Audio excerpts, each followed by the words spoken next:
remember 9 months ago, the world was trying to sell me the fact that Vinicius deserved to win the Ballon d'Oro this year, right? He deserved to win the Ballon d'Oro this year because he was better than Rodri and this and that. But I'm like, no, I don't think so. I think that you guys are just having a lot of favoritism because Vinicius is a left winger and Rodri is a central defensive midfielder. It's not a popular thing to say that a CDM played better than a left winger, right? Usually when you see somebody as exciting as Vinicius, you would say, oh yeah, he deserves to win because he was entertaining, this and that. But then if you actually know football and you actually know just how important a CDM could be, right? You would understand that what Rodri did last season for Manchester City, it was amazing. I mean, like, bro, this guy just said, okay, I'm gonna copy Modric and then I'm gonna just inject steroids into that and then that's gonna be me. That's what Rodri did and he deserved it.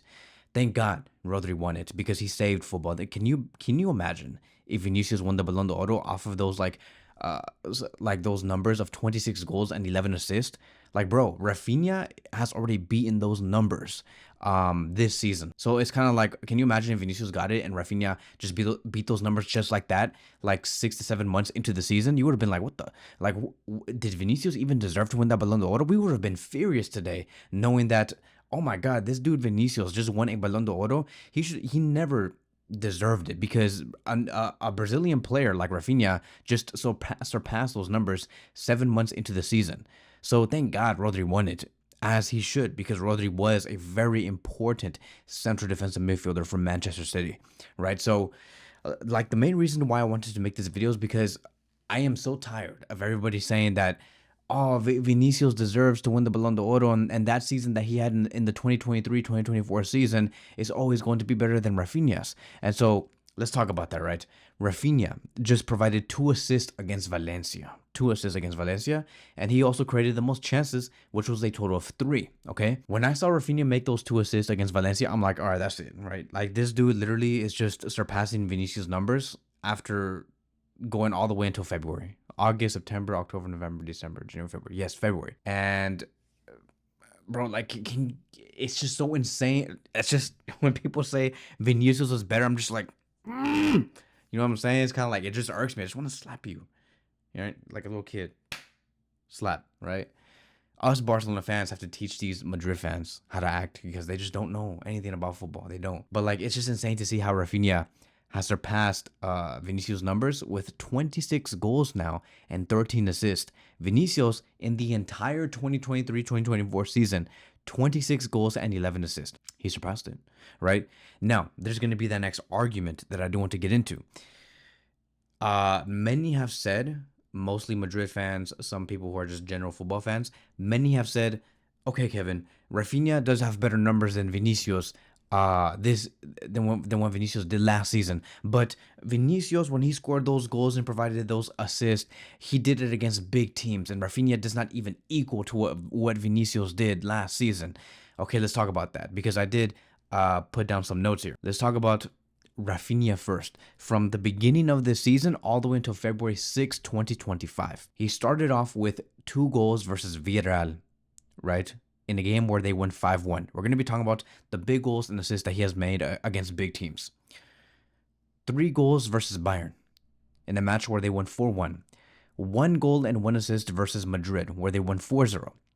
1 goal versus Celta Vigo, which ended up being a tie. It was 2-2. 1 goal versus Dortmund, 3-2. 2 goals and 1 assist versus Madrid again, in a match where they won 5-2. 1 goal versus Betis in a match where they won 5-1. 2 goals versus Benfica, right? And that last goal, man, you know, in a game where they won 5-4, Raphinha was definitive, right? 2 goals versus Benfica and 2 assists versus Atalanta, where they tied 2-2. I'm being generous. I could have named more, but I'm talking about like big teams, right? So yeah, those are the goals and assists that he has made against the big clubs. In total, right, he has provided goals and assists against in 9 games, right? He did it in 9 games where he provided goals and assists. In 9 of those games, it was against big teams. Okay, I wanted to make that very clear. Now let's talk about Vinicius in the entire 2023-2024 season. 1 goal against Napoli where they won 3-2. 1 assist against Braga, where they have won 2-1. I'm being generous. I know that many might say, no, Braga is not a good team, Kevin. Come on, like you're a Barcelona fan. You're trying to do Vinicius some favors. No. Braga was a tough team last season, and I'm also trying to be generous with Vinicius, in a sense. 1 goal and 1 assist versus Braga again, where they won 3-0. 3 goals versus Madrid, where they have won 4-1. 1 goal and 1 assist versus Girona, a very big, tough team that a lot of league clubs, La Liga clubs, cannot beat. And they won 4-0 on that night. 2 assists against City, where they tied 3-3. 1 goal and 1 assist. Holy crap, I did not write the club for that one. But it's just 1 goal and 1 assist where Madrid won 3-2. I forgot to write the club next to it. 2 goals versus Bayern, where they tied 2-2. 1 goal versus Dortmund, where they won 2-0. You know what's crazy? Raphinha and Vinicius are currently tied in games when it comes to like the big clubs. Vinicius last season provided goals and assists and came up in 9 total games, right? Once again, in those 9 total games, he played against big teams. Raphinha right now has 9 as well, so they're tied. And we are in February. Like, it is February 7th right now as we speak, and we still have about February, March, April, May, 4 more months. Raphinha is easily going to surpass those numbers of Vinicius in terms of goals and assists, which he has already done, and also in terms of the amount of goals and assists that you can provide against big teams. Because we are going to be facing Madrid again. We might probably face a big team in the Champions League again. We're also have to face against Atletico Madrid. Raphinha might do something there. Bro, Rodri saved football. That's point number 1. Vinicius never deserved to be even one of the contenders for that season. Most importantly, which is going to be point number 2, is this: if Vinicius is getting the call up, if he did get the call up to the Ballon d'Oro last year, I want to see Raphinha get called up for the Ballon d'Oro in this upcoming Ballon d'Oro competition, right? To the 2025 one. I need him to be in the top 3. Because if you're going to give Vinicius some recognition, you better bet that Raphinha should be in the top 3 for sure. And this is me, right, trying to be a general football fan. I don't have my Barcelona cap on. I'm not out here trying to say Yamal deserves the Ballon d'Oro, Gavi deserves to be the best, deserves the best midfielder in the world award or something like that. I'm not out here with that type of energy or agenda.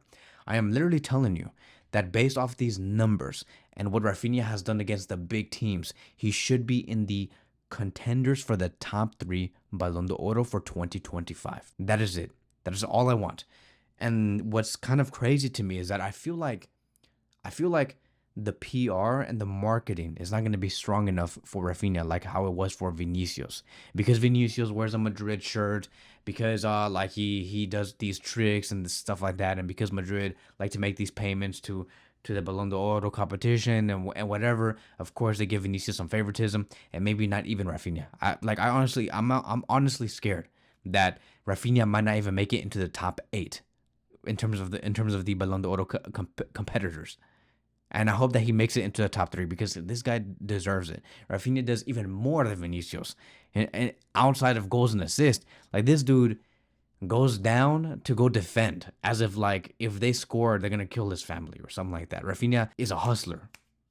Back and forth all the time, running behind the defensive line. And what's so crazy about this is the fact that Raphinha is not even half the talent of Vinicius. I'm telling you guys this right now. Like Raphinha is not supposed to be having these numbers, and he's not supposed to be having these type of recognition right now from the Barcelona fan base, because we all thought that Raphinha was finished because he could not do all of these technical skills, and he did not have the flair and the flavor of Vinicius or a player like Ronaldinho or something like that. But this guy is creating his own lane, and he's creating his own game to the point where he has mastered it, and we can just appreciate it.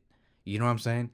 And so, bro, like Raphinha does deserve to be in the one of the Ballon d'Oro competitors for 2025. And I'm gonna say another thing.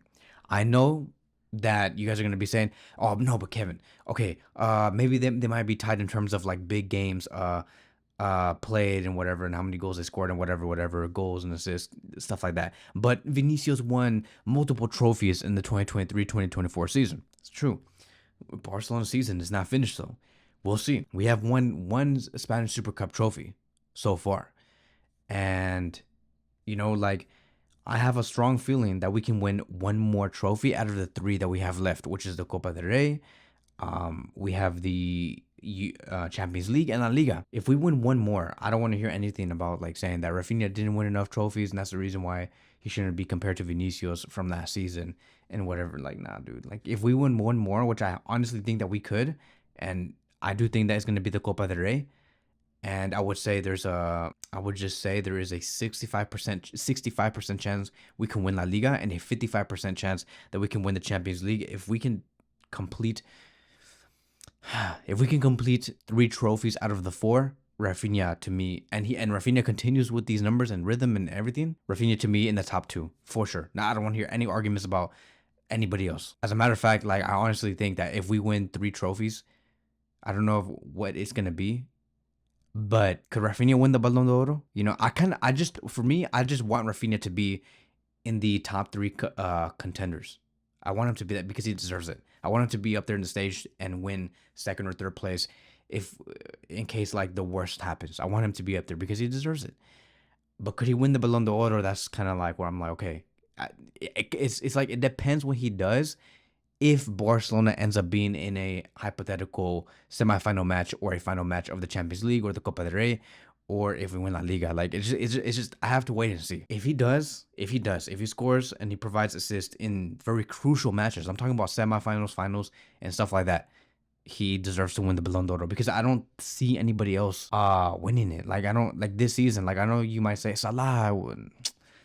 We'll see, because I don't know if Liverpool's going to win anything this season, to be honest. They might win. I mean, they're going to the next round for I think the FA Cup or something like that. They just won against Newcastle. I could be wrong. Liverpool just played a match where they got into the semifinals or something like that. Let me check. Liverpool just played against... who did they play against? Oh, right. It was Tottenham for the EFL Cup. They won 4-0. Holy crap. 4-0 and... like, bro, like... Salah with a penalty on the 51th minute. Was Salah important? He also provided an assist. Really good numbers. Do I see Salah winning the Ballon d'Oro? Depends how much Liverpool win this season. That's the only one. Like, who else? It's not gonna be Lamine. It's not gonna be Lewandowski. It's not gonna be Vinicius or Mbappe. You can let that go. Kane, no. Just the hell. Nobody from City is doing well either. So, yeah. That is it, right? Like, we'll see what happens with Raphinha in about 3 months. I hope that he does very, very good. So that is it. That is going to be wrapping up today's video. Thank you guys so much for watching, and I will see you guys in the next one.